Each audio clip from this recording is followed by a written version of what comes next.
Creen que soy un vegetal. Creen que solo soy un testigo mudo de su asquerosa codicia. Mi propio hijo está de pie junto a mi cama en la unidad de cuidados intensivos, con los ojos pegados a una pantalla llena de yates de lujo mientras yo lucho por cada bocanada de aire. Muérete de una vez, siseó entre dientes, sin sospechar siquiera que mis oídos funcionan a la perfección. Me ve como una carga, como un estorbo, pero se olvida de quién soy. Soy una auditora forense jubilada y estoy más que acostumbrada a detectar el fraude en las sombras. Mientras él hace las maletas para enviarme a un asilo de mala muerte, yo estoy congelando mentalmente todos sus activos. Quiere mi firma, pero lo que va a recibir es un ajuste de cuentas que no vio venir. El juego acaba de empezar. Escucha hasta el final para descubrir cómo lo puse en su lugar, y no olvides suscribirte para más historias de justicia. La voz atraviesa la bruma de la morfina como una cuchilla afilada cortando papel de seda. Las residencias de categoría D son básicamente depósitos para muertos que aún respiran. Bruno lo dice con la frialdad de quien habla de la depreciación de un activo. Lo dice de forma clínica, sin una gota de sentimiento, como si la palabra «muerto» fuera simplemente una línea más en un balance general. Yo yazco en mi cama de la UCI con mis manos de marfil cruzadas sobre la seda esmeralda de mi camisón, y no me muevo. Ni un espasmo. Ni un parpadeo. El derrame intentó desmantelarme, sentí cómo sucedía. Sentí como el lado izquierdo de mi mundo se volvía blando y gris durante 37 segundos aterradores, pero no terminó el trabajo. Lo que hizo, en su forma brutal y eficiente, fue despojar a mi sistema nervioso de 40 años de etiquetas sociales. El ruido ha desaparecido. La cortesía, la paciencia maternal, la diplomacia cuidadosa que desplegué como un instrumento financiero para manejar el ego de Bruno durante 5 décadas. Todo eso se ha quemado. Lo que queda es la auditora. El aire en la habitación 14 de la clínica, la luz huele a ozono y oxígeno reciclado, y por debajo, percibo la colonia específica que Bruno ha usado durante 20 años. Un ámbar sintético y punzante que compró porque una revista le dijo que transmitía autoridad. En realidad, transmite desesperación. Siempre lo ha hecho. Inhalo suavemente a través de mis labios entreabiertos, mantengo mis ojos azul acero sellados bajo los párpados y escucho. El ataque solo agudizó mi enfoque. A través de una rendija de mi párpado izquierdo, apenas 1 milímetro de apertura controlada, la clase de precisión deliberada que tardé años en perfeccionar en las salas de deposición cuando necesitaba observar las microexpresiones de un director financiero sin alertarlo, veo el brillo azul. No es el monitor cardíaco. No es la pantalla de la bomba de infusión. Bruno sostiene su teléfono inteligente sobre su rostro blando y ligeramente enrojecido, y la luz que emite es ese azul frío particular de un sitio web de artículos de lujo. Su pulgar se mueve con trazos lentos y reverentes. Está navegando. Capto fragmentos, un casco blanco brillando contra el agua digital del Mediterráneo. Una cubierta de teca. Una etiqueta de precio con 7 cifras que no alcanzo a leer desde este ángulo, pero no lo necesito. 18 metros, mínimo. Siempre intentó alcanzar más de lo que podía abarcar. He pasado 4 décadas auditando los estados financieros de empresas cuyos ejecutivos se creían su propia mitología. Me he sentado frente a hombres que malversaron fondos de pensiones y se convencieron a sí mismos de que solo era un préstamo. He visto a directores financieros con relojes de 40.000 euros y 4 millones en pasivos ocultos mirarme a los ojos y sonreír. Bruno tiene la mandíbula de su padre y mis ojos, y ha estado ejecutando la misma estafa conmigo durante 12 años, deslizando su mano en mis cuentas bajo el manto de la familia, de la confianza, del «has sido tan generosa, mamá». Cree que la mujer que equilibró los libros de las empresas del IBEX 35 no puede leer la malversación escrita claramente en su rostro. Se equivoca. Puedo leerlo de la misma forma que leo todo, en los huecos entre lo que un hombre dice y lo que los números demuestran. Tenemos que movernos rápido antes de que el hospital empiece a preguntar por la rehabilitación a largo plazo, dice él, bajando la voz a ese registro particular que usa para sus llamadas por Bluetooth, bajo, conspirador, la voz de un hombre que realiza negocios que no quiere que tengan testigos. Se gira ligeramente hacia la ventana. Ajusto mi apertura. Está hablando con Paola. Lo noto por la forma en que sus hombros pierden una pulgada de su tensión defensiva. Ella es la única persona en la vida de Bruno ante la cual no tiene que fingir competencia, porque ella ya sabe que su actuación es puro teatro. Son cómplices en el sentido más antiguo. Dos personas cuyo entendimiento mutuo se basa enteramente en lo que están dispuestos a hacer para conseguir lo que quieren. A 3 provincias de aquí, murmura. La que mencionó el doctor Olmedo.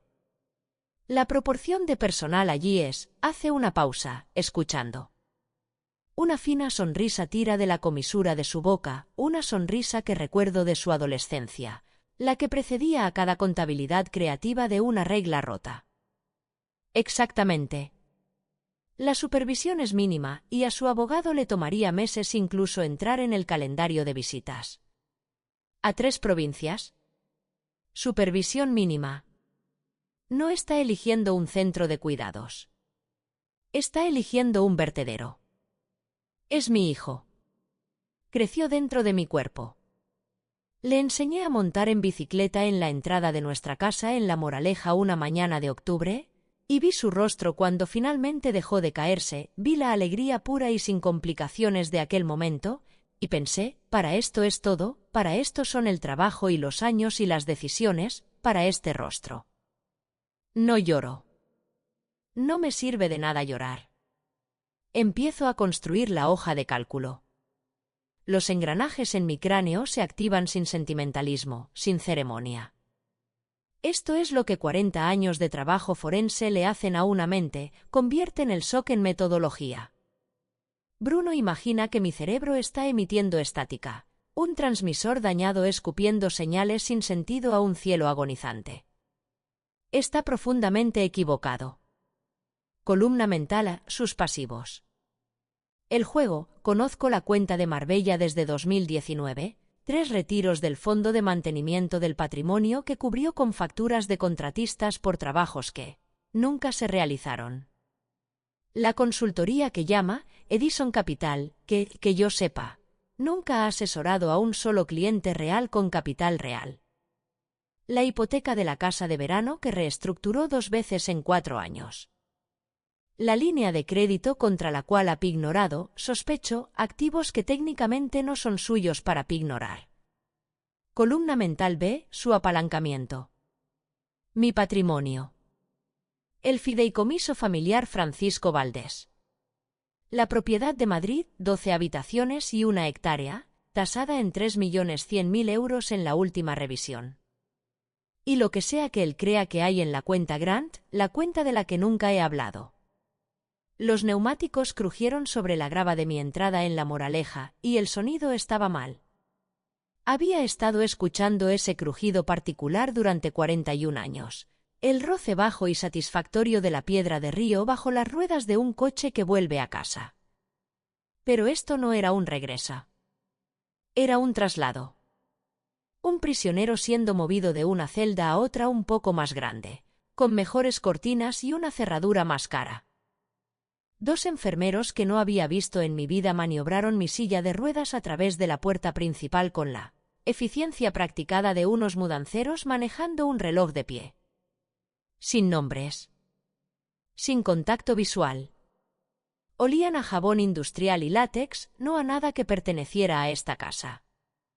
El vestíbulo se abrió a mi alrededor, los techos de 4 metros, el revestimiento de nogal, la alfombra persa que mi esposo Francisco había traído de Estambul en 1987, y por un momento simplemente respiré. Lavanda y papel viejo. El olor de mi vida.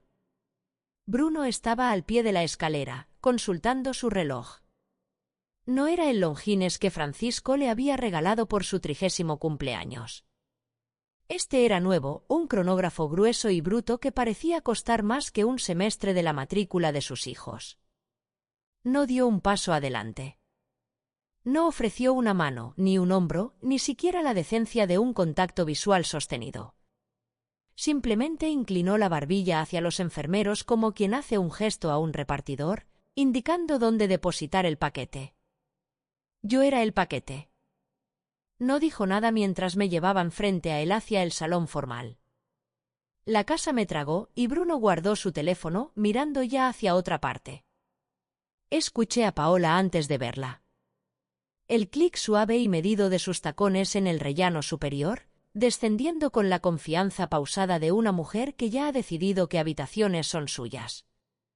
Apareció en lo alto de la gran escalera con su conjunto de cachemira beige, impecable, planchado, totalmente fuera de lugar en una casa de luto, llevando una pila de mis sábanas italianas como si fuera una empleada de hotel preparando una suite para un huésped que aún no se ha registrado. Mis sábanas italianas. Satén de 200 hilos con el monograma M bordado a mano en la esquina, encargadas en una tienda a las afueras de Florencia en 1994. Francisco había insistido en ellas. Marga había dicho, una casa no respira si sus sábanas no son las adecuadas. Crucé mis dedos en mi regazo y no dije nada. Observé. Se habían mudado al ala de invitados, Bruno lo había confirmado durante una de sus visitas a la UCI, pero al parecer el ala de invitados no era suficiente para su visión de la propiedad. Mi jarrón Min, una pieza de celadón pálido que compré en una subasta en 2003, había sido reubicado de la mesa consola a una mesa auxiliar cerca de la ventana, desplazado por la bandeja de cuero de Bruno y un enredo de cables de carga y adaptadores que se extendían por la superficie de madera taraceada como una plaga. Su bolsa de gimnasio, abierta, yacía en la esquina cerca de la silla chipendale. La ocupación colonial de mi vida ya estaba en marcha. Yo solo estaba llegando al escenario de su progreso. Hemos tomado algunas decisiones ejecutivas para tu comodidad, Marga, dijo Paola, apareciendo en el umbral del salón con una carpeta que yo no sabía que poseía. Su tono era ligero, flotando en algún lugar entre una jefa de recursos humanos y una azafata explicando las salidas de emergencia. La inflexión de alguien que transmite noticias inconvenientes como si fueran un regalo. Me informó que la señora Higueras había sido liberada de sus servicios. Me quedé muy quieta. 12 años. La señora Higueras había estado conmigo durante 12 años, sabía cuándo me tomaba la aspirina. Sabía los nombres de los profesores de mis nietos. Una vez me llevó a urgencias a las 2 de la mañana cuando tuve una reacción a un nuevo medicamento para la tensión. Maldiciendo entre dientes y sosteniendo mi mano, diciéndome que yo era demasiado terca para morir esa noche. Liberada. La palabra se asentó en mi pecho como una piedra cayendo en un pozo. Un fallo en el protocolo, continuó Paola.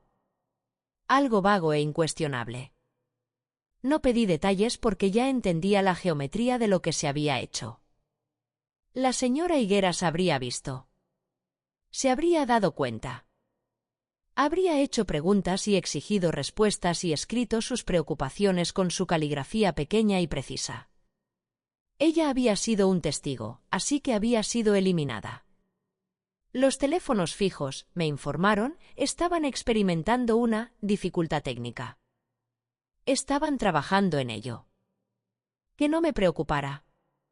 Noté que no se había llamado a ningún técnico.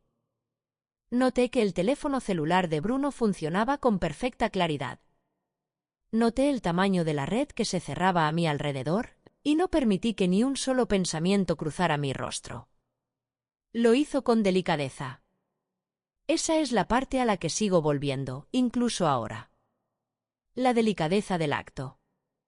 Bruno se puso en cuclillas junto a mi silla de ruedas con la preocupación estudiada de un hijo que cuida a su madre ante una audiencia invisible, y alargó la mano para quitarme mis gruesas gafas de lectura con 2 dedos cuidadosos, como si el acto fuera una amabilidad. «Descansa esos ojos, mamá», susurró. Demasiada tensión. El mundo se deshizo. Es la única forma en que puedo describirlo. Sin mis gafas, la habitación se disuelve en una acuarela suave que se desvanece en cada borde. Formas sin definición, rostros sin expresión, documentos sin texto. He usado lentes correctoras desde que tenía 9 años. Quítamelas y me devuelves a un estado de desamparo que no tiene nada que ver con la edad. Francisco lo había entendido.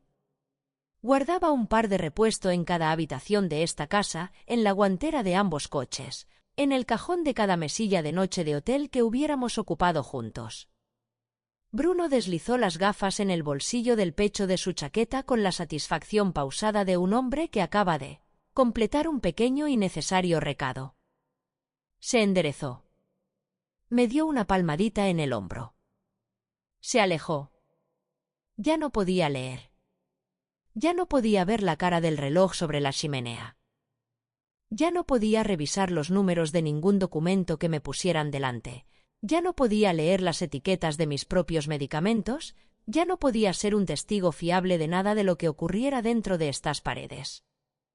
No me había inmovilizado. No lo había necesitado. La carpeta apareció minutos después. Bruno la abrió en la mesa auxiliar a mi codo y alisó la página superior con la palma de la mano, el gesto de un hombre que presenta algo razonable. Entorné los ojos. El documento nadaba en los bordes, pero pude distinguir la forma general, un poder notarial que llevaba el sello de un notario que yo nunca había usado, sellado, oficial e irreversible. Al final, donde debería estar mi firma, había una marca. Una línea temblorosa, estrecha y errante que guardaba solo un parecido superficial con mi letra. La firma de alguien sedado o aterrorizado o ambas cosas.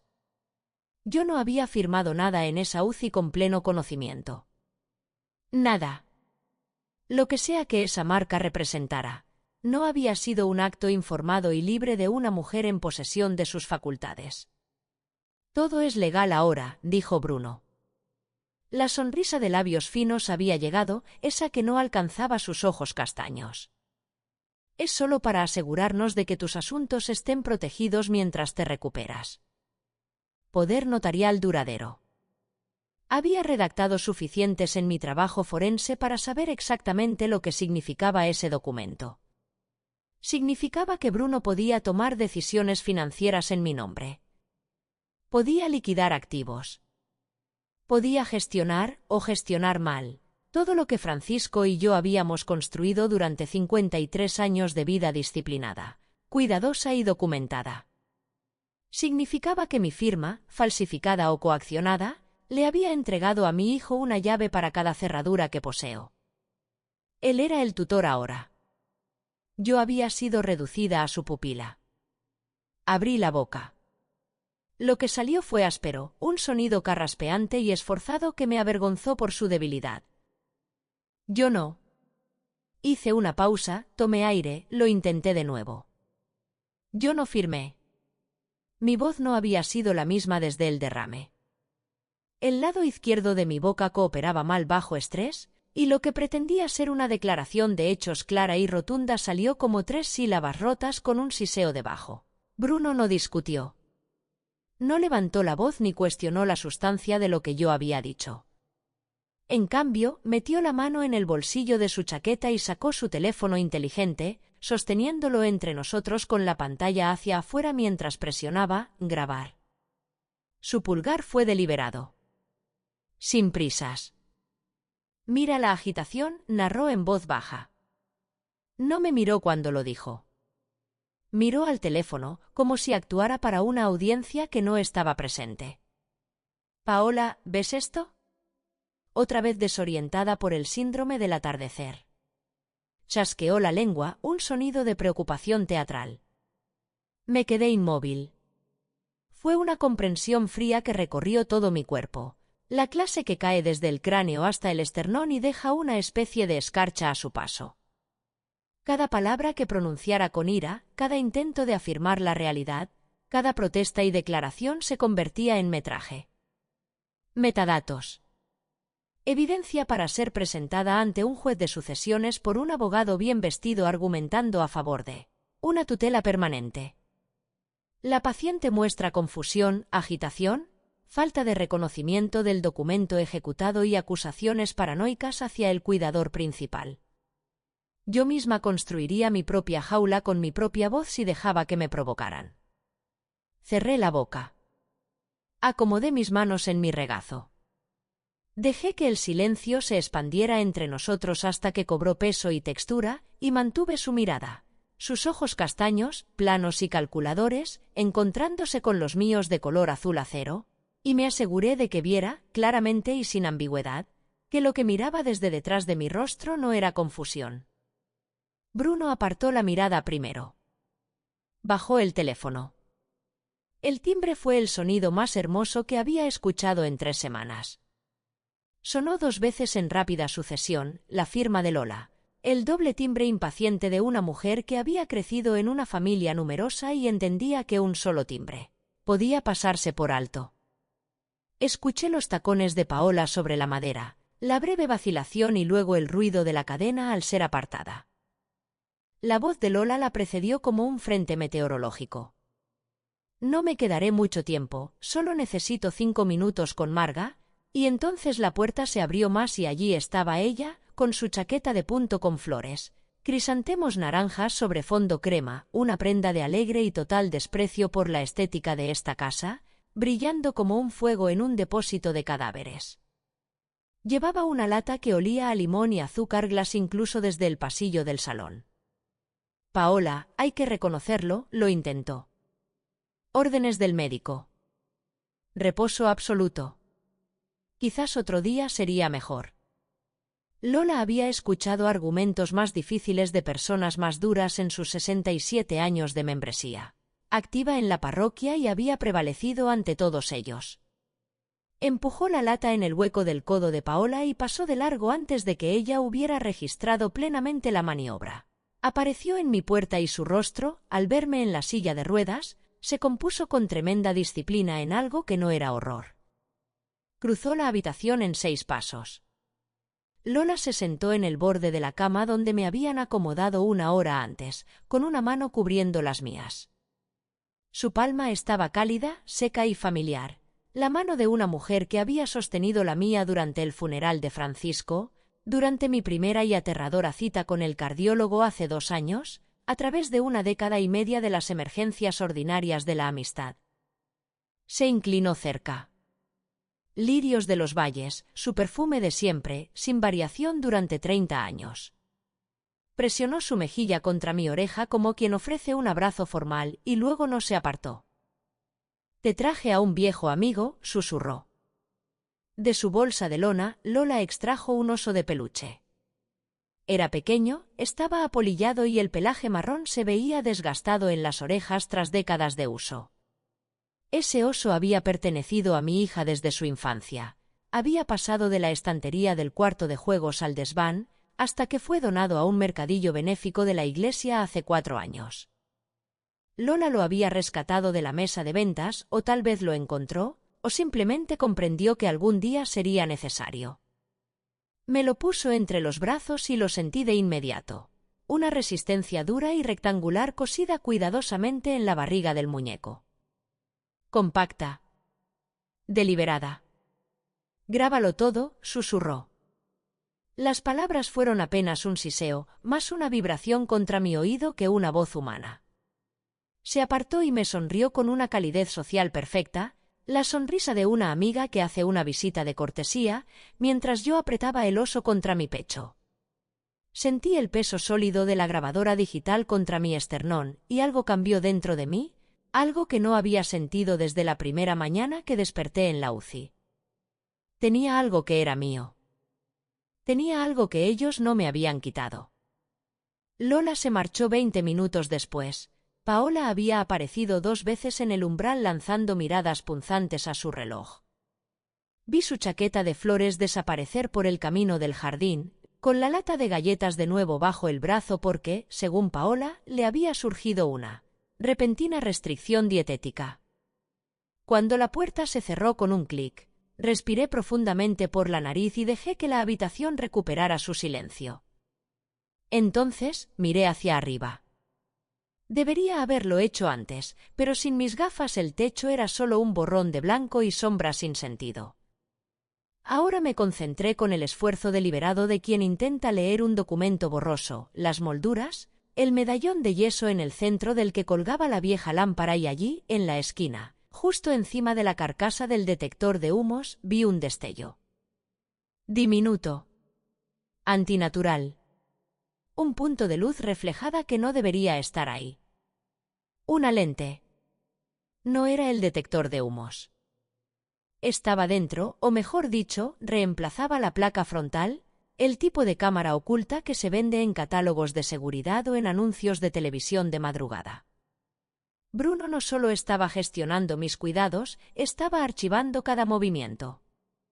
Cada visita, cada conversación, cada momento que Lola había pasado al borde de esta cama había sido registrado. La resolución era lo suficientemente clara como para leer los labios. Mis manos se quedaron muy quietas. No miré a la cámara. No permití que mi expresión cambiara ni un milímetro. Subí el edredón con los movimientos de una anciana cansada que busca calor, escondiendo el oso a mi costado con el gesto ausente y somnoliento de quien busca una fuente de consuelo. Sentí la grabadora dura bajo la seda. Acomodé la manta sobre ambas. El oso era invisible. El oso no existía. Llegó la noche. Había aprendido los ritmos de la casa, la forma en que los sonidos cambiaban después de las 9, los pasos de Bruno más pesados tras la cena y las copas del decantador, el andar medido de Paola silenciándose pronto mientras se retiraba con lo que fuera que usara para dormir a pesar del ruido ambiental de sus propias elecciones. Esperé hasta que la mansión se asentó por completo en su registro nocturno. Entonces dejé que mi mandíbula se relajara. Hice que mi respiración fuera profunda y lenta. Tras 4 décadas de trabajo forense, había asistido a suficientes declaraciones y procesos judiciales para entender los requisitos interpretativos de la inconsciencia. Practiqué el sueño pesado y de boca abierta de los sedados. Fuera de mi puerta, la voz de Bruno sonó baja, dirigida hacia la escalera. Oí otra voz respondiendo, la de un hombre, más grave que la de Bruno, con la cadencia pausada de alguien acostumbrado a dar cifras en entornos profesionales. La tasación ha salido en 4,2, dijo Bruno. Pausa. El otro respondió demasiado bajo para distinguir las sílabas. Necesitamos un cierre rápido, continuó Bruno. Sin contingencias. Mi madre no está. Se detuvo y escuché esa vacilación particular de alguien que elige la versión más limpia de lo que quiere decir. No está lo suficientemente estable para una venta larga. Un agente inmobiliario. Mi casa, el patrimonio de los Valdés, 41 años de vida construida entre estos muros, había sido tasada. 4.200.000 euros. Y Bruno quería venderla rápido, sin condiciones, porque su madre era un estorbo en su cronograma. ¿Cómo podía ser tan cruel? Mantuve la mandíbula relajada. Seguí respirando. Interpreté el papel del sueño con cada herramienta a mi alcance. La traición tiene texturas, he aprendido. Primero está el golpe seco y agudo. Ese vacío frío y nauseabundo en el estómago cuando la comprensión llega antes de que la mente esté lista para recibirla. Eso había sucedido en la UCI, viendo a Bruno deslizar fotos de yates mientras yo estaba atada a monitores que medían los ritmos de un corazón, que él ya estaba gastando. Pero aquello fue un solo golpe. Esto era distinto. Esto era acumulativo. Era ver, día tras día y de forma sistemática, el desmantelamiento del único lugar donde aún sentía la presencia de mi marido, donde el aire de la biblioteca aún guardaba el leve fantasma de su tabaco de pipa, donde la encimera de la cocina conservaba la marca del desgaste de 41 años de sus codos, donde el suelo frente a la puerta del dormitorio aún anunciaba su llegada con el mismo crujido paciente de siempre. Bruno estaba liquidando la historia para pagar un barco que aún ni siquiera había atracado. Apreté el oso bajo el edredón hasta que me dolieron los nudillos y la costura se clavó en mi palma. Respiré a través del dolor. El reloj del pasillo medía la oscuridad en intervalos precisos e indiferentes, un reloj de caja larga de caoba que Francisco había traído de una subasta en 1991, y cada tic era una pequeña sustracción. Me quedé muy quieta con mi pijama de seda esmeralda y calculé. 72 horas. Ese era el límite externo. El cartel de «Se vende» precedería a los camiones de mudanza, que precederían a un traslado silencioso a cualquier residencia de categoría de que tuviera la tarifa mensual más baja y las menores horas de visita.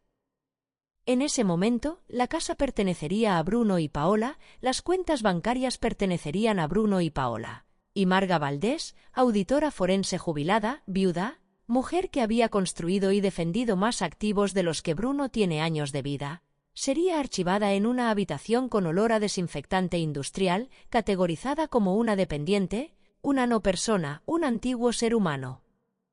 Sostuve la grabadora contra mi pecho y pensé en la estructura de las auditorías. En el punto de cada examen en el que las irregularidades dejan de ser anomalías aisladas y empiezan a formar un patrón, cuando el número en la columna A deja de ser un error y se revela como una intención. Cuando el rastro de papel deja de ramificarse y se estrecha hacia una sola fuente. Toda auditoría alcanza un punto de equilibrio. El libro mayor no permite un desajuste indefinido. Estoy débil, mi visión es borrosa y soy un fantasma en una casa que ya están vendiendo a mis espaldas. Pero fui, y siempre seré, una auditora. Y los auditores no aceptan los números que se les dan. Encuentran los verdaderos. La casa estuvo en silencio durante 2 horas antes de que me moviera. Había aprendido la acústica nocturna de este lugar de la misma forma que un prisionero aprende el horario de los guardias. No como un ejercicio de ansiedad, sino como una cuestión práctica de supervivencia. El reloj del pasillo marcaba los cuartos. Los pasos de Bruno en el piso de arriba cesaron alrededor de las 11:30, el peso de su cuerpo cambiando de distribución al acomodarse en la cama. Los sonidos de Paola se detuvieron antes. Para la medianoche, la mansión había llegado a su silencio inquieto y lleno de corrientes de aire, esa clase de silencio que nunca es total, siempre con la pequeña percusión de una casa vieja contrayéndose contra el frío. Esperé 20 minutos más. Entonces, busqué la computadora portátil.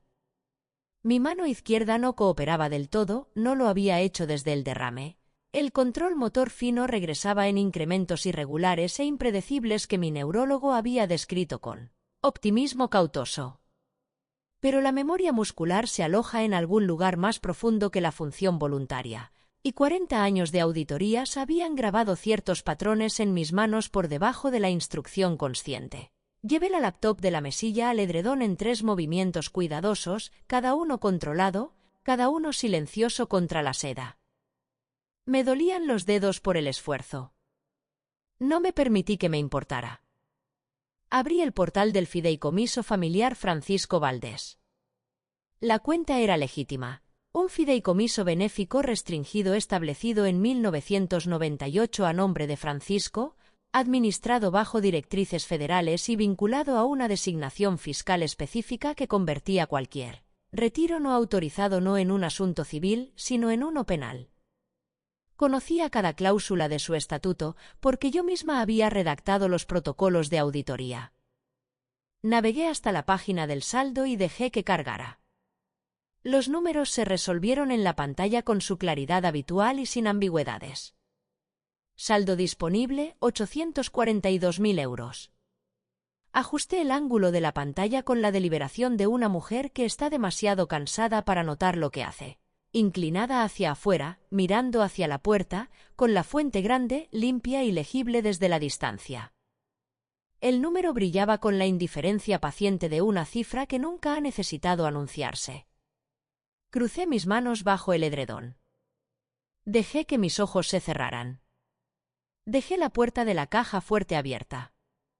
Lo oí antes de que el suelo lo anunciara, un cambio sutil en la calidad del silencio tras mi puerta. La densidad particular de alguien que se queda quieto al otro lado de una pared. Luego, la madera. Luego, la puerta, abriéndose con el cuidado lento y excesivo de quien intenta con todas sus fuerzas no hacer ruido. Bruno entró en mi dormitorio con la energía concentrada y apenas contenida de un hombre persiguiendo un rastro. Yo ya estaba configurada, mandíbula relajada, respiración profunda e irregular, el pequeño colapso muscular de alguien bajo el efecto de sedantes. No es una actuación difícil. Llevaba días ensayándola. Dejó de moverse. La habitación se quedó quieta a su alrededor. Sentí, más que vi, el momento en que registró el resplandor. El tenue lavado de luz de la laptop había cambiado la temperatura del aire en la habitación, un color más cálido contra mis párpados. No hizo ningún ruido, pero su respiración cambió. Se volvió más superficial. Más rápida. El silencio se estiró entre nosotros, fino y tenso, y yo lo seguí a través de él. Se movió hacia la cama. No hacia mí, sino hacia la mesilla de noche, hacia la fuente de luz, su atención atraída con el movimiento enfocado y suspendido de un hombre que acaba de ver algo que no sé. Permitía esperar. Mantuve mi rostro relajado. Mantuve mi respiración lenta. Se detuvo al borde del colchón.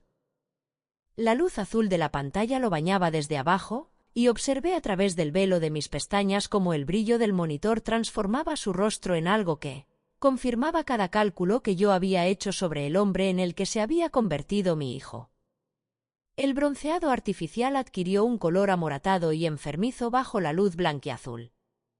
Su mandíbula estaba tensa. Sus ojos se movían con rapidez técnica por la pantalla, leyendo los números con la velocidad de un hombre que no pierde el tiempo en sentimientos cuando la oportunidad está presente. Alargó la mano hacia el trackpad. No intentó ser silencioso. Esa fue la parte reveladora, la ausencia de precaución, el abandono total de la pretensión de renuencia que podría acompañar a un hombre que actúa contra su propia conciencia. No hubo vacilación. Ninguna pausa en la que una versión diferente de mi hijo podría haber retrocedido desde el borde. Solo se escuchaba el sonido húmedo de su respiración, ligeramente agitada, y el roce suave de su dedo sobre el trackpad. Seguí el cursor en el reflejo de sus ojos. Transferencia. Sus pupilas se dilataron ligeramente, las pupilas de alguien que encuentra algo que desea desesperadamente. Cantidad máxima. Una gota de sudor cayó de su sien sobre mis sábanas italianas. El monograma bordado a mano la absorbió sin queja. Confirmar. Exhaló un sonido único e involuntario, casi inaudible, y observé su rostro en el momento posterior. El rostro de un hombre que acaba de recoger algo cuyo peso aún no comprende. Un hombre que cree haber encontrado un atajo y aún no ha leído el contrato adjunto. Acababa de cometer fraude electrónico contra un fideicomiso benéfico designado federalmente. La disposición específica de la ley no ofrece las buenas intenciones como factor atenuante. Hacienda no negocia con cuentas federales restringidas. Y la alerta de auditoría que yo había configurado en el portal, instalada hacía 18 meses por sugerencia de mi abogado, como salvaguarda estándar contra accesos no autorizados, se había disparado en el momento en que su dedo golpeó, confirmar. El rastro digital ya estaba iluminado. Sería lo suficientemente brillante como para leerse desde las oficinas del gobierno.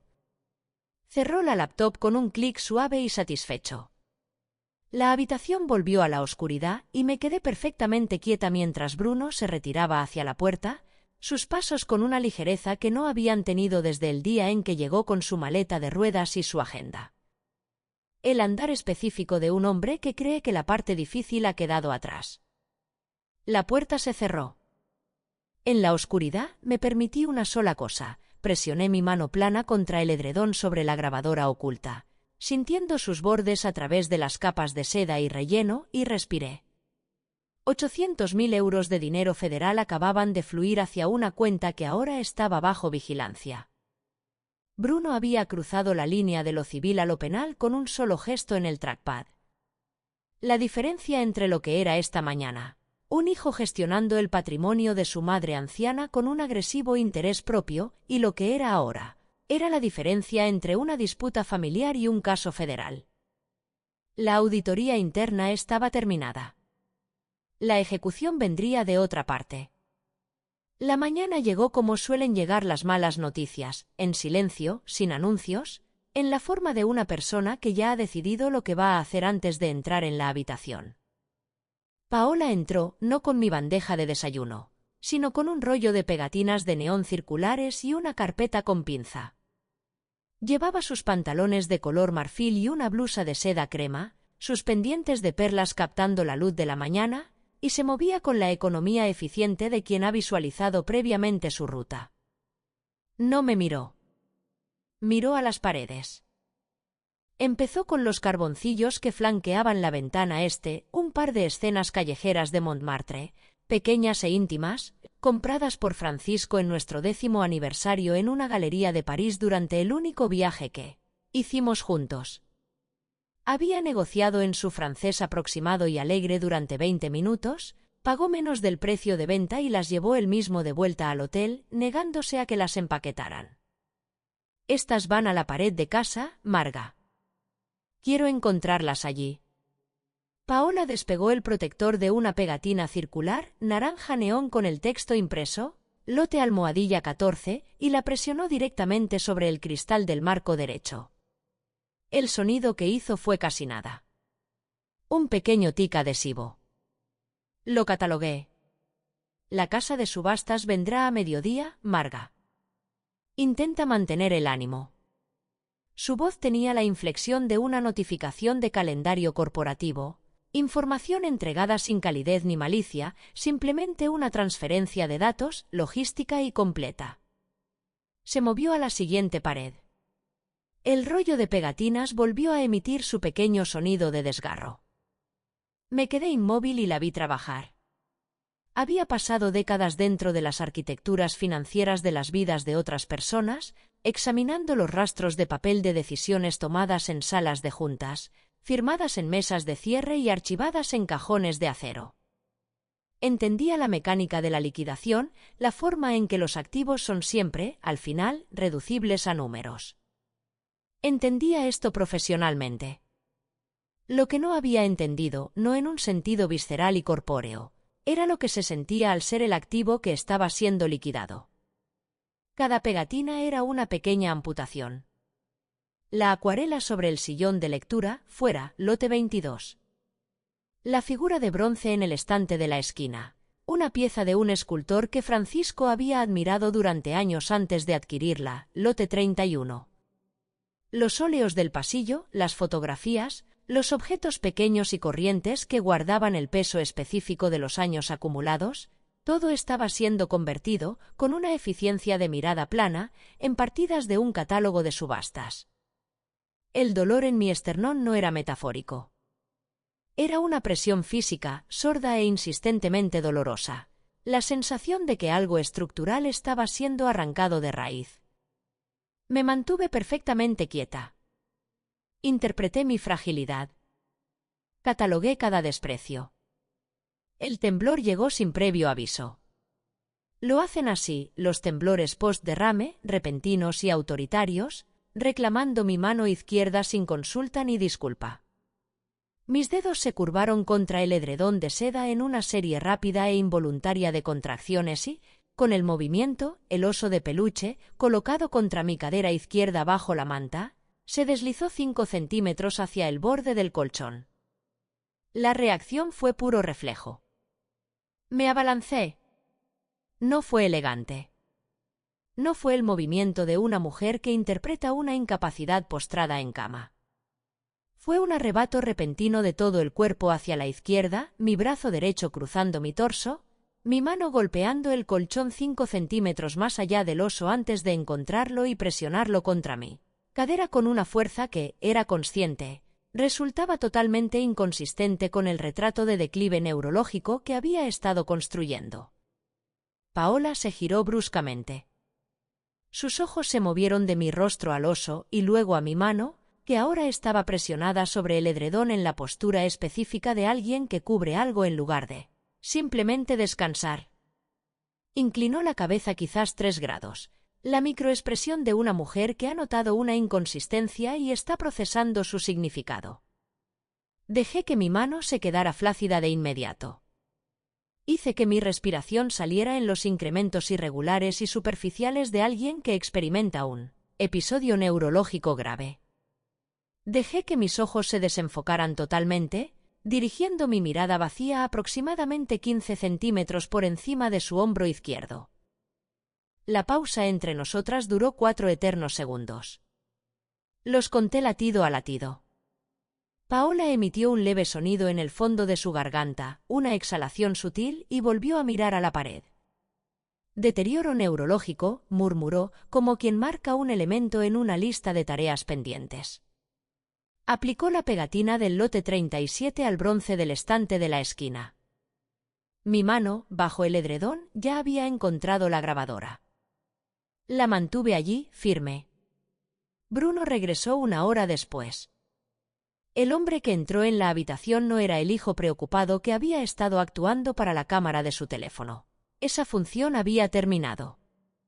Lo que cruzó el umbral de mi dormitorio era la versión sin editar, la que existía cuando las cámaras apuntaban a otra parte y el público se había marchado.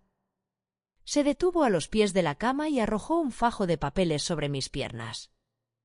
Aterrizaron con el peso sólido de un documento legal preparado por alguien que cobra por horas, grueso, grapado y con el membrete de un bufete que yo no reconocía. Renuncia de derechos de beneficiario, dijo. De todos ellos. No se inclinó hacia mí. No murmuró con ternura manufacturada. Estaba de pie con los brazos ligeramente separados del cuerpo, la postura de un hombre que ha decidido que ya no necesita mantener la farsa y que simplemente puede dictar sus términos. ¿Estás cansada, mamá? El patrimonio es demasiado para que lo gestiones tú. Lo dijo como quien describe un hecho meteorológico. Se movió hacia el lado de la cama y se inclinó sobre mí, lo suficientemente cerca como para que yo pudiera oler el producto en su cabello cada vez más ralo, lo suficientemente cerca como para ver cada poro de su piel, lo suficientemente cerca como para que su sombra cubriera mi rostro por completo. Si no firmas, dijo, y su voz bajó a un registro que no era silencioso por ser suave, sino por la amenaza que cargaba, haré que te trasladen al pabellón de cuidados paliativos de esa residencia de categoría de mañana mismo. Dejó que la frase flotara en el aire un momento. Allí no hacen rehabilitación. Solo hay morfina y silencio. El aire entre nosotros adquirió una cualidad particular, la de una habitación en la que se acaba de pronunciar una amenaza clara, sin metáforas ni negaciones plausibles, en el lenguaje específico de alguien a quien ya no le preocupa que lo entiendan mal. Me ofrecía a elegir entre una desaparición lenta o una rápida. Había decidido que yo ya no estaba, y simplemente me presentaba las opciones para el papeleo. Sostuve su mirada. Mis ojos azul acero contra los suyos castaños. No permití que nada detrás de mi rostro se moviera o flaqueara. Lo miré con la atención total de una auditora forense que ha localizado la fuente de la irregularidad y simplemente está confirmando lo que ya sabe. Él era el hombre que alguna vez sostuve en mis brazos. Había pesado casi 4 kilos y olía a polvos de talco y piel nueva. Yo había estado en una habitación de hospital no muy distinta de la que acababa de dejar y creí, con la convicción absoluta de una madre primeriza, que ese ser era el mejor trabajo que había hecho en mi vida. Me equivoqué en muchas cosas, pero nunca me equivoqué con los números. Estaba sumando a Bruno ahora, y el resultado no era complicado. Él se enderezó. Sacó el teléfono de su chaqueta y giró la pantalla para mostrármela con la satisfacción de quien muestra una mano ganadora. La fotografía era de alta resolución, un casco blanco y elegante brillando contra el azul imposible del Mediterráneo en una marina de lujo en Puerto Banús. El yate tenía unos 18 metros. Líneas modernas. Una cubierta de teca bañada por el sol. El rayo de esperanza, dijo Bruno. Dejó que el nombre llegara sin adornos, observando mi rostro. Había bautizado al barco comprado con dinero federal robado con el nombre del dolor privado que él mismo había construido a partir de mi tragedia. Me está esperando en la marina, sonrió, un sonido afilado sin rastro de calidez. Todo gracias a tu generoso regalo de anoche. La carcajada que siguió fue breve y fea, y resonó en la habitación medio desmantelada con una claridad hiriente, rebotando en los ganchos donde mis cuadros habían colgado durante décadas. Miré la fotografía del barco. Por un momento, y no me avergüenza dejar constancia de esto, la máscara de la auditora resbaló. No de una forma que él pudiera ver. Pero detrás de mis ojos sentí el frío específico de un tipo de duelo muy particular. El duelo de una mujer que ha dado su vida a la precisión, a la evidencia y a la verdad documentada, y que ha engendrado a un hijo que no cree que las consecuencias existan. El legado de Francisco. 53 años de una vida disciplinada, atenta y cuidadosamente documentada, la historia de dos personas que construyeron algo real para que durara, y aquí estaba el punto final. Un casco de fibra de vidrio esperando en una marina, nombrado con la crueldad de un hombre que se cree listo por la transacción. Me sentí pequeña. Sentí la fragilidad de mis 78 años, del derrame, de estar sin mis gafas y sin mi enfermera, dentro de unas paredes que llevarían su nombre en una escritura antes de que terminara la semana. Sentí, breve y completamente, el peso de lo que me habían arrebatado. La vergüenza era un nudo en mi estómago, y no era mi vergüenza, pero se sentía como tal. Bruno apagó la luz principal. La habitación quedó sumida en el gris del atardecer y él se detuvo en el umbral, una silueta satisfecha con su trabajo. «Piénsalo bien», dijo. «El notario viene a las 8 de la mañana». La puerta se cerró. La cerradura encajó con un clic que fue el sonido más honesto que había hecho desde que llegó. Me quedé en la oscuridad gris y respiré. Mi mano buscó al oso. Presioné la grabadora contra mi palma a través de la seda y el relleno, y dejé que mi mente hiciera lo que mejor sabe hacer, seguir el rastro del dinero. Los 842.000 euros se habían movido del fideicomiso familiar Francisco Valdés a la cuenta que Bruno había designado. Lo que Bruno no sabía, lo que nadie que no hubiera pasado 40 años en la administración de fideicomisos federales sabría, era que esa cuenta no era un activo personal. No era un fondo discrecional del que yo pudiera disponer mediante un poder notarial. Era un fideicomiso benéfico restringido, con una estructura de beneficiarios designada y una alerta de auditoría silenciosa configurada para notificar a Hacienda y a la división de fraude del banco en el momento de cualquier transferencia no autorizada, que superara los 50.000 euros. Bruno no había robado mi dinero. Había robado dinero federal. Había tomado dinero que tenía una correa atada, una correa muy larga y documentada que llegaba directamente a la División de Investigación Criminal de Hacienda. Creía que había ganado una guerra. No tenía idea del nudo que acababa de atarse al cuello. Sentí la grabadora en mi mano, el peso de la voz de Lola, el inventario de Paola, la amenaza explícita de Bruno, y pensé en el notario de las 8 de la mañana.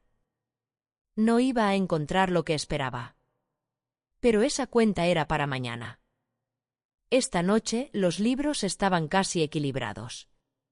El sol salió sobre los árboles de La Moraleja con la indiferencia de un proceso que no requiere permiso. Lo observé desde mi cama, las sombras largas sobre el edredón, el oro frío de la luz de invierno. No había dormido. No me había hecho falta. Hay un estado que los auditores experimentados conocen, no es excitación, sino una claridad gélida que se asienta cuando el examen ha terminado y las conclusiones se ordenan con inevitabilidad matemática. El trabajo está hecho. Los hallazgos existen. Ahora viene la presentación de resultados. Me incorporé. No fue el movimiento asistido de las últimas 3 semanas. Me senté como lo había hecho cada mañana durante 5 décadas, con la espalda rígida de una mujer que no negocia su postura. La madre frágil había sido una actuación, y la actuación había cumplido su propósito. Ya no era una paciente. Era la auditora de cierre. La píldora envenenada ya había sido ingerida. El tóxico ya avanzaba hacia el corazón del sistema. Solo faltaba estar presente en el momento en que llegara. Las bisagras chillaron exactamente a las 8. Bruno nunca había sido puntual, ese era un patrón documentado en mi memoria. Que estuviera aquí a la hora exacta me hablaba de su insomnio. Había estado mirando el reloj toda la noche como quien vigila una herida. Entró con una agresividad que intentaba sustituir a la certeza. Su traje gris estaba arrugado y su bronceado artificial parecía óxido bajo la luz del sol. Detrás de él, un hombre pálido y delgado con una chaqueta marrón sostenía el sello notarial con expresión incómoda. Bruno se acercó a la cama y arrojó la renuncia de derechos sobre mi regazo. Se acabaron los juegos, mamá, su voz era un gruñido agotado. Firma esto o la furgoneta para el centro de paliativos estará aquí en 20 minutos. Sacó un bolígrafo. Sus ojos iban a su reloj con el reflejo de un hombre cuya mente ya estaba en una marina, pisando una cubierta de teca. Tenía prisa por llegar a su barco. No tomé el bolígrafo. Busqué al oso de peluche bajo el edredón. Mis dedos abrieron la cremallera y extrajeron la grabadora con la eficacia de quien recupera un archivo. Presioné play. La voz del propio Bruno llenó la habitación. La calidad era cristalina, Lola me había dado un instrumento profesional. Cada palabra, cada amenaza calibrada pronunciada a centímetros de mi rostro, se reprodujo con la fidelidad de una confesión judicial. Haré que te trasladen al pabellón de cuidados paliativos. Allí no hacen rehabilitación. Solo hay morfina y silencio. Dejé que el silencio posterior se expandiera hasta ocupar cada rincón. El gesto de suficiencia de Bruno no solo se desvaneció, se pudrió. Parecía un hombre que acababa de escuchar la lectura de su propia sentencia. Siempre has sido un mal estudiante de finanzas, Bruno, mi voz era firme. Clínica. Lo miré a los ojos. El fideicomiso familiar Francisco Valdés no es una cuenta personal.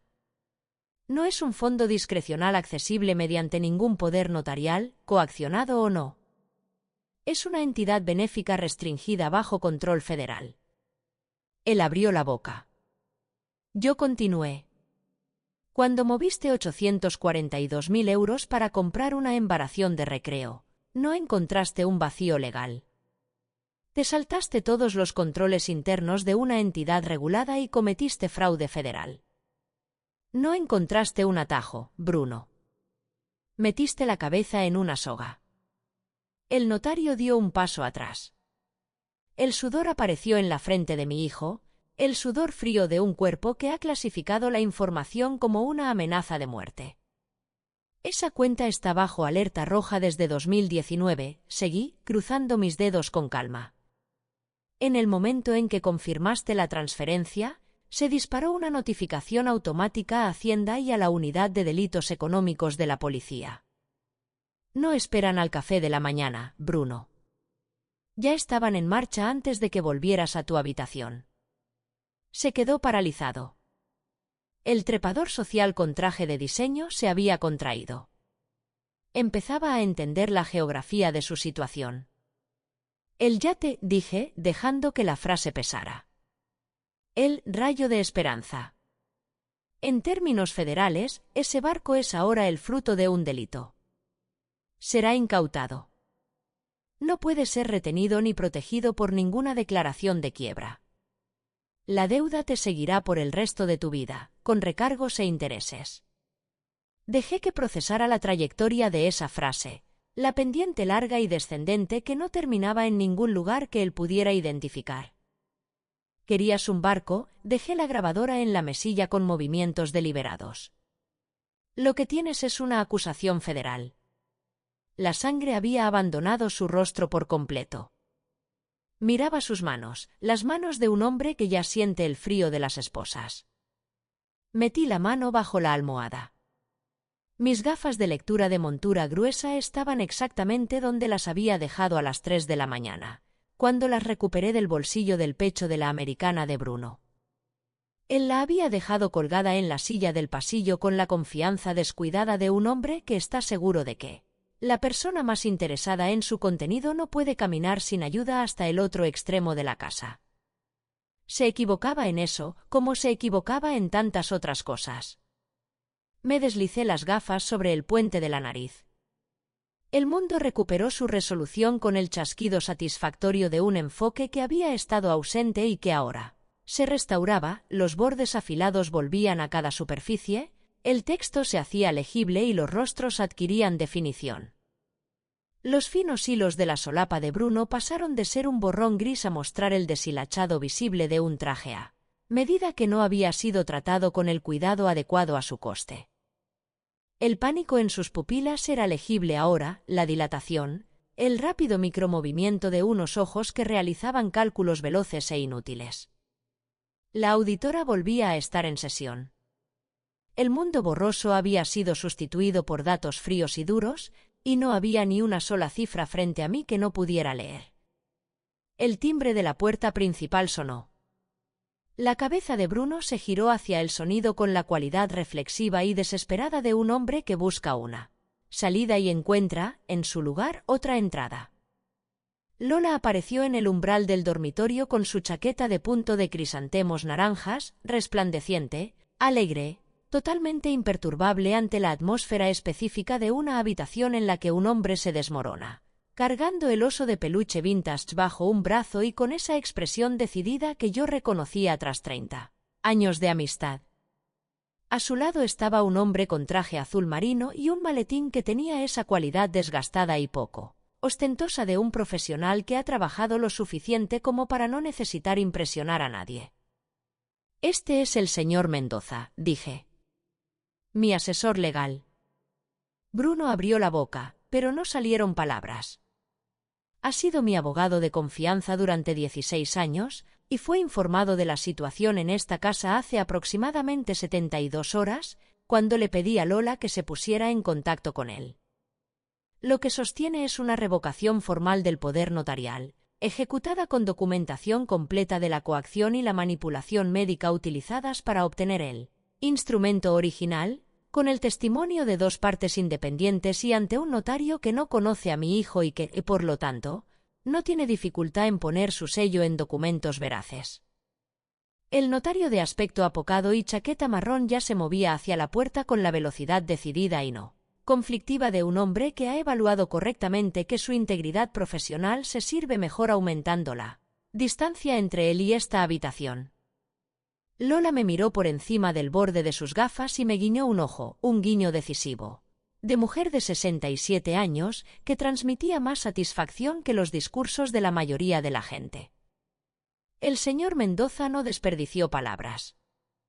En 16 años de relación profesional, nunca había sido un hombre que tratara el lenguaje como un medio de exhibición.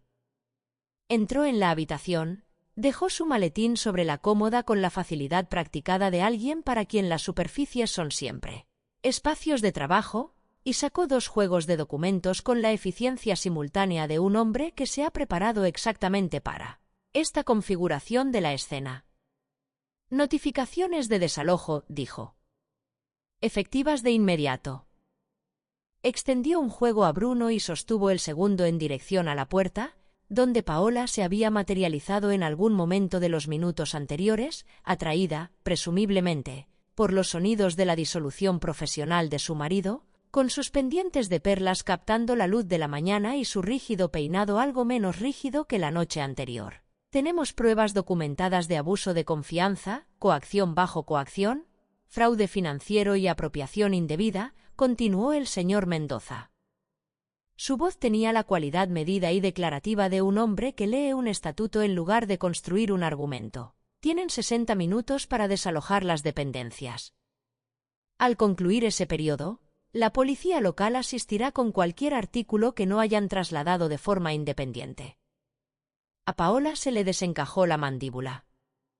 La compostura clínica que la había acompañado durante 3 semanas de desmantelamiento calculado y eficiente de mi hogar, la expresión neutra, la precisión de subastadora, la ausencia total de cualquier cosa parecida al sentimiento o la vacilación, se fracturó.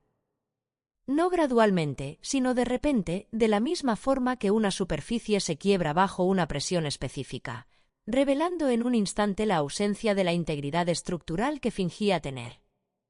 Lo que apareció bajo la belleza clínica fue puro shock inmediato, con una capa inferior de algo que, En una mujer con una relación más desarrollada con las consecuencias, podría haberse llamado el primer toque frío de la rendición de cuentas. Las sirenas comenzaron a sonar bajas, un latido rítmico y distante que entra en el registro auditivo antes de que la mente consciente procese su importancia. Las oí mientras Paola aún hablaba, algo sobre sus perlas, sobre lo que era suyo, sobre una conversación con un abogado de propiedad personal que sospeché que solo existía en la planificación anticipada de alguien que aún no se había topado con el impedimento específico de una investigación criminal. Las sirenas crecieron. Enfilaron el camino privado con la confianza pausada de los vehículos que no necesitan pedir permiso para estar. ¿Dónde van? El teléfono de Bruno empezó a vibrar. No una vez, sino continuamente, en el patrón rodante e insistente de llamadas entrantes que llegaban más rápido de lo que la anterior podía ser rechazada. Miró la pantalla con la expresión de un hombre que observa como una estructura que creía sólida revela, en tiempo real, que no lo es. El banco. Sus socios de la consultoría, que a estas horas ya habrían descubierto que las cuentas que compartían con él habían sido señaladas en una investigación por fraude y que el acceso había sido restringido a la espera de una revisión federal. El ecosistema profesional particular que Bruno había estado cultivando, los corredores de yates, los clientes de inversión, los contactos sociales mantenidos a una altitud específica, estaba recibiendo la misma noticia simultáneamente, entregada por los protocolos de notificación automatizados del sistema bancario. Levantó la vista de su teléfono. Me miró. Su boca se abría y se cerraba en el movimiento específico, esforzado y sin palabras de un hombre que ha llegado al punto en el que el lenguaje se ha vuelto inadecuado para los requisitos de la situación. Un hombre que ha pasado su vida profesional en la moneda confiada del dinero de los demás y que acaba de descubrir que la cuenta está vacía y las comisiones por descubierto son federales. Había querido un barco. Un Sunseeker de 18 metros con cubierta de teca, atraque en el Mediterráneo y un nombre que anunciara su comprensión de su propia narrativa. En su lugar, tenía una imputación por fraude electrónico, una orden de congelación de activos y 60 minutos para empaquetar un traje gris arrugado. Me puse junto a la ventana. No me había apoyado en esta ventana sin ayuda en 3 semanas. No había confiado en la combinación del equilibrio post-accidente y el orgullo específico requerido para mostrar firmeza frente a personas que vigilaban su ausencia. Pero ya no había nadie vigilando eso. La habitación se había reorganizado en torno a un eje totalmente distinto. Me envolví en mi chaqueta de lana contra el frío de la mañana y miré hacia abajo, a mi entrada principal. Bruno estaba abajo, moviéndose hacia el patrullero que lo esperaba con la postura disminuida y hacia adentro de un hombre que ha sido vaciado. El traje gris colgaba de forma diferente a como lo hacía esta mañana. La inclinación confiada hacia adelante totalmente ausente, sustituida por la forma contraída, con los hombros hacia adelante, de una persona que intenta ocupar menos espacio del que su cuerpo requiere. El exitoso consultor de inversiones se había comprimido en algo mucho más pequeño. Lloraba. No era la exhibición calculada y autocomplaciente que había construido para la cámara de su teléfono durante mi protesta en los primeros días de regreso a casa, sino del tipo involuntario y esforzado, el llanto de un hombre que se enfrenta, posiblemente por primera vez en su vida adulta, al fracaso completo y sin ambigüedades de la maquinaria que había utilizado para navegar por el mundo. Lo observé sin malicia. Sin triunfo, exactamente. Lo que sentí junto a esa ventana fue algo más específico y duradero que ambas cosas.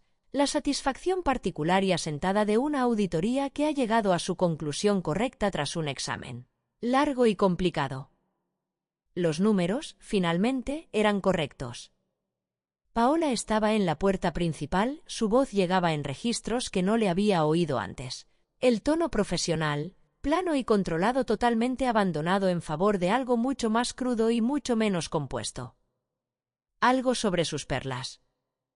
El collar de perlas pesadas que llevaba como elemento fijo de su presentación, las que había paseado durante 3 semanas de despojo de mi historia de estas paredes, Eran aparentemente un punto de fricción. Esperaba que el señor Mendoza tuviera la lista detallada de las joyas que pertenecían a esta casa antes de su llegada. Sospechaba que así era. Los patrulleros bajaron por la entrada y giraron hacia la carretera privada, y el sonido de las sirenas disminuyó por grados, y luego las sirenas desaparecieron, y la mañana de Madrid se asentó sobre el patrimonio de los Valdés en la quietud particular y espaciosa que sigue a la partida de un disturbio que ha sido total y finalmente resuelto. ¿No era la quietud inquieta de las últimas 3 semanas? El silencio comprimido y vigilante de una casa bajo ocupación, tensa por el sonido de pasos al otro lado de cada puerta. Esto era diferente. Esto era el silencio limpio y abierto de un libro mayor vacío. Los carboncillos volvieron a sus ganchos al mediodía. La socia del señor Mendoza, una joven precisa con una carpeta y conocimiento de los protocolos de las casas de subastas, había comenzado el proceso de recuperación de los objetos que habían sido marcados y catalogados en el momento en que la propiedad quedó despejada. Varias piezas ya habían sido trasladadas a una instalación de almacenamiento. Esas requerirían pasos adicionales. Pero los dibujos de Montmartre, el regalo de aniversario de Francisco, los que él mismo había traído de París, aún no habían salido de la casa. Habían sido recuperados de una sala de preparación junto a la cocina y las pegatinas naranja neón del lote 14, eliminadas con un disolvente que no dejó residuos en el cristal. Estaban de nuevo en la pared junto a la ventana cuando entré en el comedor. La mesa estaba puesta con la plata buena, el servicio completo, las piezas que habían vivido en el aparador desde nuestra boda y que se habían utilizado en las ocasiones específicas que Francisco y yo designamos como merecedoras de la plata buena, que, al final, habían pasado a incluir cualquier noche que nos apeteciera usarla. Las velas estaban encendidas, obra de Lola. Lola siempre ha creído que la luz de las velas no es un requisito para ocasiones especiales, sino un estándar básico de vida digna, y en esta mañana en particular no estaba dispuesta a discutir el punto. Ante mí, sobre la mesa, descansaba un plato de bogavante escalfado con mantequilla fundida. El bogavante encargado por Lola en la pescadería del pueblo hacía 3 días, cuando había estado lo suficientemente segura de los tiempos como para empezar a planificar las consecuencias. La confianza de Lola en mis planes siempre había superado la mía en los momentos en que más necesitaba que alguien más creyera en ellos. La mantequilla estaba caliente. El bogavante estaba perfecto. El comedor olía a mantequilla derretida, a cera de vela y débilmente, por debajo de todo, al viejo cedro del revestimiento y al olor particular a papel de los libros de la biblioteca adyacente. El olor de mi vida, de vuelta a sí misma. Tomé mi pluma de oro. Mi diario personal estaba abierto ante mí, el de cuero que Francisco me había regalado por nuestro 40º aniversario, el que yo había utilizado para anotaciones profesionales privadas desde su muerte. No era un diario de vida. Era el libro mayor privado de una auditora, anotaciones hechas con mi letra pequeña y precisa, registrando hallazgos, conclusiones y alguna nota ocasional sobre asuntos que requerían seguimiento. Hice una última anotación para este examen. La letra no era la ejecución temblorosa y estrecha de la mujer en la UCI. Era la letra de Marga Valdés, controlada, precisa, con cada letra plenamente formada y correctamente espaciada. La letra de una mujer que sabe que la documentación no es una formalidad, sino el registro permanente de lo que fue verdad. Activos recuperados. Pasivos eliminados. Libros equilibrados. Dejé la pluma sobre el lino blanco. Fuera de las ventanas del comedor, la mañana se había desplegado por completo. La luz de invierno encontraba el jardín, los árboles desnudos proyectaban sus sombras largas y específicas sobre el césped. La propiedad se alzaba en su vieja y tranquila autoridad, inalterada por lo que había pasado por ella. Había sido auditora forense durante 40 años. Había examinado las vidas financieras de corporaciones, patrimonios, fideicomisos y individuos. Había rastreado el dinero a través de las ocultaciones deliberadas de personas que creían que la complejidad era lo mismo que la invisibilidad, que el volumen era lo mismo que la legitimidad, que la confianza de un trepador social era lo mismo que la solidez de unos cimientos. Nunca era lo mismo. Los números siempre llegaban a su total verdadero si se les dedicaba suficiente tiempo y atención. Cada libro mayor, examinado con suficiente cuidado, revelaba no solo lo que se había registrado, sino lo que se había omitido, y era siempre en las omisiones donde la verdad esperaba. Soy la auditora de mi propia vida. Tomé el tenedor. El bogavante era excepcional. La mantequilla tenía exactamente la consistencia adecuada. La plata era pesada y familiar en mi mano, y las velas proyectaban el tipo de luz que hace que una habitación se vea tal y como es en realidad, en lugar de como la ansiedad la hace parecer. Comí despacio, en el silencio limpio de una casa que volvía a ser mía, bajo la luz matinal de un día que no había estado segura de alcanzar, y me permití la satisfacción plena, sin reservas y cuidadosamente ganada, de unos libros que por fin estaban completa y bellamente equilibrados. Si llegaste hasta aquí, gracias por escuchar la historia completa. La mayoría de la gente huye antes de que llegue la cuenta. Pero aquí, la cuenta siempre llega. Lo que empezó como humillación y falta de respeto terminó con recibos, la verdad y una recompensa que nunca vieron venir. Si quieres más historias donde el karma aparece sin piedad, suscríbete para más historias y vuelve para la próxima. Ahora cuéntame en los comentarios qué fue lo más asqueroso que hicieron, qué fue lo que cruzó la línea para ti.